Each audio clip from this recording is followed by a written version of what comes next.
नमस्कार, स्वागत है आप सभी का आपके लिए यूपी उत्तराखंड की आज दिन भर की खबरों का दस्तावेज लेकर हाजिर हूं मैं अनु सिंह। 10 के दस्तावेज में आज हम आपको दिखाएंगे भाजपा संगठन में हुए कौन से बड़े बदलाव। आपको बताएंगे किस किस नेता का हुआ प्रमोशन, साथ ही आपको सीएम योगी के दिल्ली दौरे की पूरी खबर बताएंगे। आज किससे किससे सीएम मिले ये खबर आपके पास होगी। साथ ही शहर शहर यूपी में दबंगों के कहर की तस्वीर भी दिखाएंगे।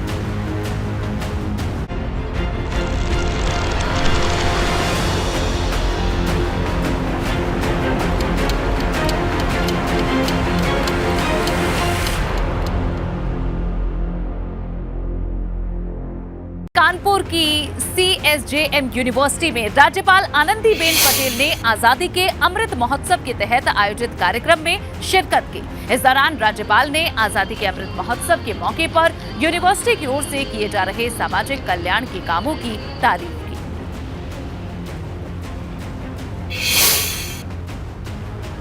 हमारे बच्चे किस तरह आगे बढ़ रहे हैं, ये नेतृत्व होना चाहिए, क्योंकि बच्चों में कोई कमी नहीं है। मित्रों, शक्तिशाली है, कौशलवान है, सब कुछ है। ये लोगों में मार्गदर्शन मिलने की जरूरत है, सही दिशा दिखाने की जरूरत है, और सही दिशा मिल जाएगी तो भारत का नहीं पूरा विश्व का नेतृत्व करेंगे। साहू जी महाराज विश्वविद्यालय, जिसे कानपुर विश्वविद्यालय भी कहते हैं, हम लोगों ने एक अनोखा कार्यक्रम आज से लॉन्च किया है, शुरुआत की है।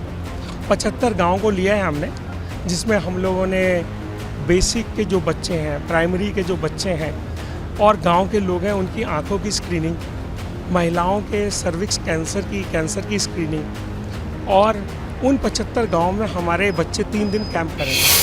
पूरा देश आज़ादी का अमृत महोत्सव मना रहा है और इस आज़ादी के अमृत महोत्सव को कानपुर यूनिवर्सिटी अपने स्तर से मना रही है। अपने कार्यक्रम डिज़ाइन किए गए हैं। ये देखिए, छोटे छोटे बच्चे हैं जिनको आज लाया गया। आज राज्यपाल आनंदीबेन पटेल कानपुर में पहुंची। यूनिवर्सिटी के सभागार में आयोजित कार्यक्रम में उन्होंने शिरकत की और उसके साथ ही हर देशवासी के मन में, हर नागरिक के मन में राष्ट्रभक्ति का जज्बा जगाने की कोशिश की गई। इस बाबत छत्रपति शाहू जी महाराज यूनिवर्सिटी ने तमाम कार्यक्रमों का आयोजन और डिज़ाइन किया है। ये बच्चे देखिए हाथ में तिरंगा लिए हुए हैं। आपको तस्वीर दिखाएं, कितनी ही मनमोहक तस्वीर है, और पूरे देश और प्रदेश और शहरों से इसी तरीके की तस्वीरें निकल के आ रही हैं।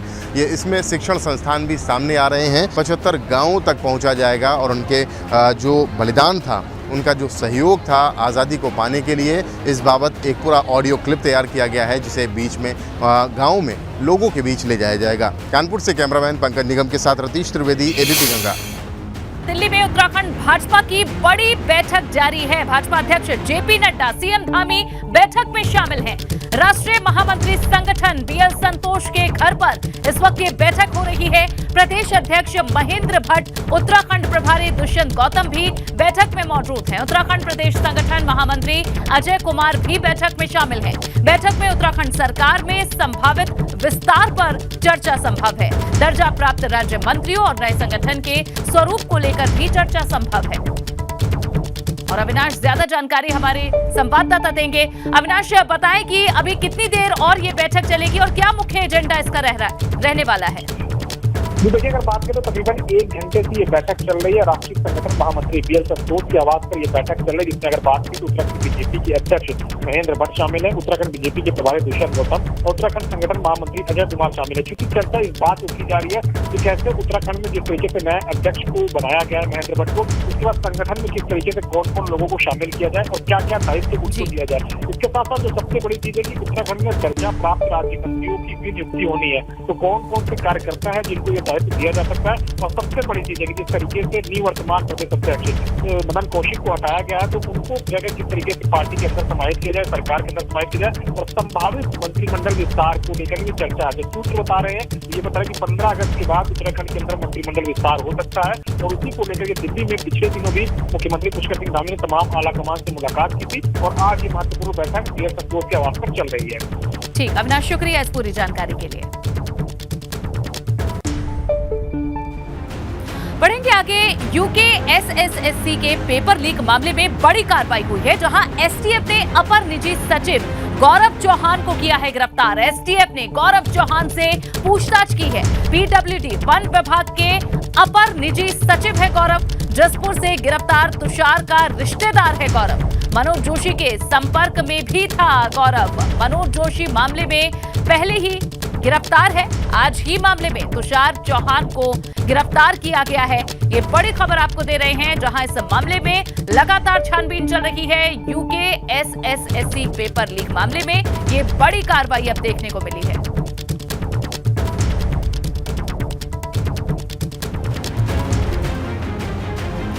भाजपा ने 2024 में हैट्रिक लगाने की दिशा में एक और कदम बढ़ा दिया है। आज भाजपा ने अपने संगठन में बड़ा फेरबदल करते हुए यूपी में भाजपा संगठन के रणनीतिकार सुनील बंसल को अब यूपी की जिम्मेदारी से मुक्त कर 3 राज्यों का प्रभार सौंप दिया है।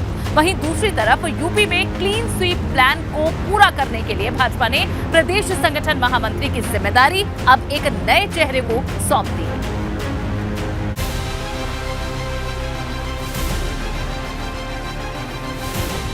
उत्तर प्रदेश की सत्ता में भाजपा की वापसी में अहम भूमिका निभाने वाले प्रदेश संगठन महामंत्री सुनील बंसल का संगठन में प्रमोशन कर दिया गया है। सुनील बंसल को पदोन्नति देते हुए भाजपा का राष्ट्रीय महासचिव बना दिया गया है। इसके साथ ही सुनील बंसल को पश्चिम बंगाल, तेलंगाना और ओडिशा के प्रदेश प्रभारी की जिम्मेदारी भी दी गई है। लगभग 8 वर्षों से उत्तर प्रदेश में प्रदेश महामंत्री संगठन के तौर पर काम कर रहे सुनील बंसल को बड़ी जिम्मेदारी दी गई और उन्हें पार्टी का राष्ट्रीय महासचिव नियुक्त किया गया। साथ ही साथ 3 राज्यों का प्रभारी भी सुनील बंसल को बनाया गया है। सुनील बंसल को राष्ट्रीय राजनीति में शिफ्ट करने के साथ ही भाजपा आलाकमान ने अब उत्तर प्रदेश भाजपा के संगठन मंत्री की जिम्मेदारी धर्मपाल सिंह को सौंप दी है। यूपी से बिजनौर जिले के रहने वाले धर्मपाल सिंह अब तक झारखंड में भाजपा के संगठन महामंत्री का काम देख रहे थे। धर्मपाल सिंह ने मैकेनिकल इंजीनियरिंग की शिक्षा ली है। धर्मपाल सिंह ने अखिल भारतीय विद्यार्थी परिषद से राजनीति की शुरुआत की और तकरीबन 27 साल तक ABVP से जुड़े रहे। इसके बाद उन्हें पश्चिमी यूपी में पार्टी का संगठन मंत्री और फिर बाद में भाजपा का राष्ट्रीय सचिव भी बनाया गया। जो झारखंड में प्रदेश महामंत्री संगठन धर्मपाल हैं, उन्हें उत्तर प्रदेश भेजा गया है।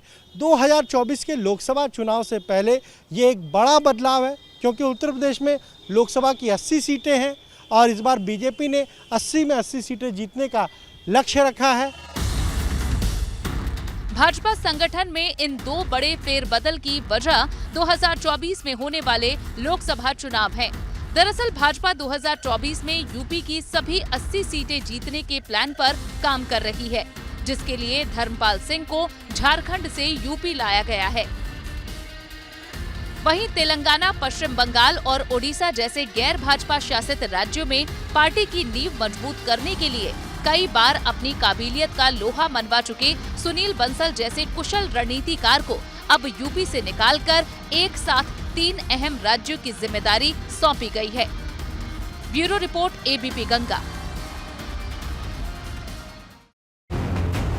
उत्तर प्रदेश में आज बड़ा सियासी फेरबदल करते हुए भाजपा ने विधान परिषद के नेता सदन को बदल दिया। विधान परिषद में नेता सदन का पद अब तक स्वतंत्र देव सिंह के पास था, लेकिन आज उन्होंने इस पद से इस्तीफा दे दिया है और स्वतंत्र देव सिंह के इस्तीफे के बाद भाजपा ने अब विधान परिषद में नेता सदन का पद केशव प्रसाद मौर्य को दिया है। इस बदलाव को केशव प्रसाद मौर्य के प्रमोशन के तौर पर देखा जा रहा है, क्योंकि विधानसभा चुनाव हारने के बावजूद केशव प्रसाद मौर्य को पहले डिप्टी CM का पद दिया गया, उसके बाद केशव प्रसाद मौर्य को विधान परिषद भेजा गया और अब उन्हें विधान परिषद के नेता सदन के तौर पर भी बड़ा प्रमोशन मिल गया है। हालांकि इस बदलाव को लेकर सत्ता के गलियारों में तमाम तरह की चर्चाएं हैं, लेकिन इसके जरिए 2024 से पहले बीजेपी ने कहीं ना कहीं ये संदेश दे दिया है कि 2024 को लेकर उसकी रणनीति कैसे पिछड़ों को साथ लेकर चलने की है।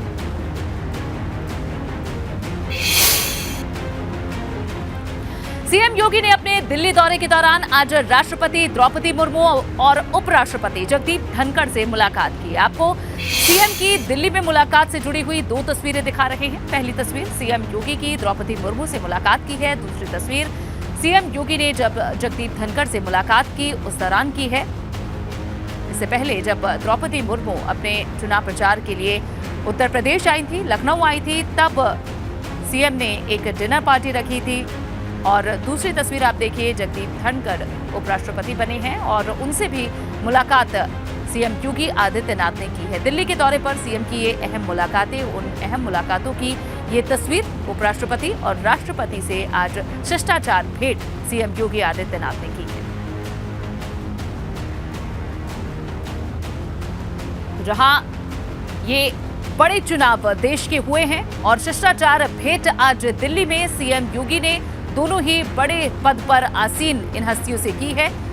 राष्ट्रपति द्रौपदी मुर्मू से मुलाकात, उपराष्ट्रपति जगदीप धनखड़ से मुलाकात आज सीएम योगी ने की।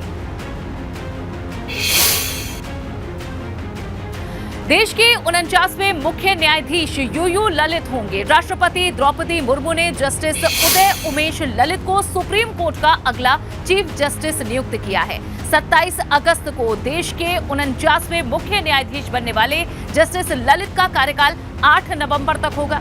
आपको बता दें कि 26 अगस्त को वर्तमान मुख्य न्यायाधीश एनवी रमन्ना रिटायर हो रहे हैं और उनकी जगह यूयू ललित लेंगे। वे अगले सीजेआई होंगे। 49वें मुख्य न्यायाधीश के तौर पर उनके नाम पर मोहर लग चुकी है। उनका पूरा नाम है उदय उमेश ललित। सुप्रीम कोर्ट के अगले चीफ जस्टिस वे नियुक्त किए गए हैं। 27 अगस्त को देश के 49वें मुख्य न्यायाधीश के तौर पर वे शपथ लेंगे। उनका कार्यकाल 8 नवंबर तक रहने वाला है। 26 अगस्त को वर्तमान मुख्य न्यायाधीश एनवी रमन्ना का कार्यकाल खत्म होगा, वे रिटायर होंगे। मेरठ में अवैध निर्माण के खिलाफ बुलडोजर एक्शन देखने को मिला। यहां 100 करोड़ से ज्यादा की जमीन कब्जा मुक्त कराई गई। हालांकि इस दौरान नगर निगम की कार्रवाई का लोगों ने विरोध किया। पुलिस की टीम से लोगों की धक्का मुक्की भी हुई।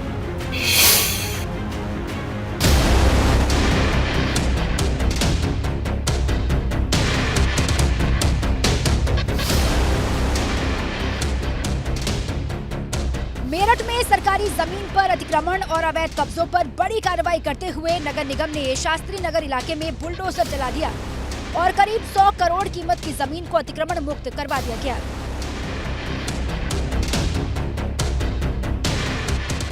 अवैध निर्माण और अतिक्रमण के खिलाफ मेरठ नगर निगम ने बड़ा अभियान छेड़ दिया है। ये तस्वीरें देखिए, शहर के पौष इलाके शास्त्री नगर की हैं और यहाँ जो खसरा नंबर 6041 है, यहाँ पर करीब 60 से ज्यादा अवैध दुकानें और जो खोखे हैं वो रख के कब्जा कर लिया गया था। और आज ये देखिए कि जो नगर निगम की टीम है, यहाँ जो बुलडोजर है वो यहाँ गरजता हुआ नजर आ रहा है। मेरठ के शास्त्री नगर में नई सड़क पर 23,900 गज जमीन को लेकर आवास विकास और नगर निगम के बीच केस चल रहा था, जिसमें निगम की जीत हुई थी। लेकिन जमीन पर 60 से ज्यादा कच्ची दुकानें और पक्के निर्माण कर दिए गए थे। जमीन को खाली करने के लिए कई बार चेतावनी भी जारी हुई थी, लेकिन जब कब्जा करने वालों ने अतिक्रमण नहीं हटाया तो आज नगर निगम की टीम ने अवैध निर्माण पर बुलडोजर चला दिया।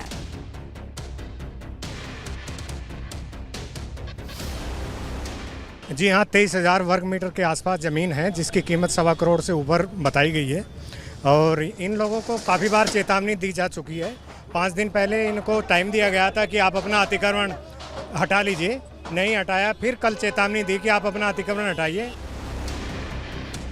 हालांकि शास्त्री नगर में अतिक्रमण हटाने की इस कार्रवाई के दौरान स्थानीय लोग नगर निगम की कार्रवाई के विरोध में सड़क पर उतर आए और आरोप लगाने लगे कि बिना नोटिस दिए ही जिला प्रशासन और नगर निगम उनकी दुकानों को तोड़ने के लिए पहुंच गया है। हालांकि तमाम विरोधों के बावजूद मेरठ नगर निगम ने शास्त्री नगर में अतिक्रमण के खिलाफ अपनी कार्रवाई को पूरा कर लिया और अब ये जमीन वापस नगर निगम के कब्जे में आ चुकी है। मेरठ से एबीपी गंगा के लिए सनुज शर्मा की रिपोर्ट। गोरखपुर में भी प्रशासन ने अवैध निर्माण पर बुलडोजर चलाया। प्रशासन ने 20,000 के इनामी बदमाश भोला यादव के अवैध निर्माण को ध्वस्त किया। साथ ही साथ रायबरेली में भी अतिक्रमण पर प्रशासन ने कार्रवाई करते हुए उसे ध्वस्त कर दिया। ये 2 तस्वीरें आप देखिए किस तरह से अवैध कब्जे पर एक्शन लगातार जारी है। गोरखपुर, रायबरेली दोनों ही जगहों पर अतिक्रमण पर प्रशासन का बुलडोजर चला है, जहां एक तरफ लोगों के विरोध का भी सामना करना पड़ा पुलिस प्रशासन को, और जो टीम वहां पहुंची थी इस अवैध कब्जे को ध्वस्त करने के लिए, लेकिन लगातार प्रशासन की कार्रवाई जारी है।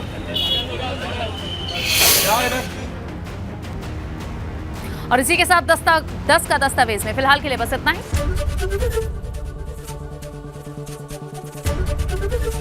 एबीपी गंगा, खबर आपकी, जुबान आपकी।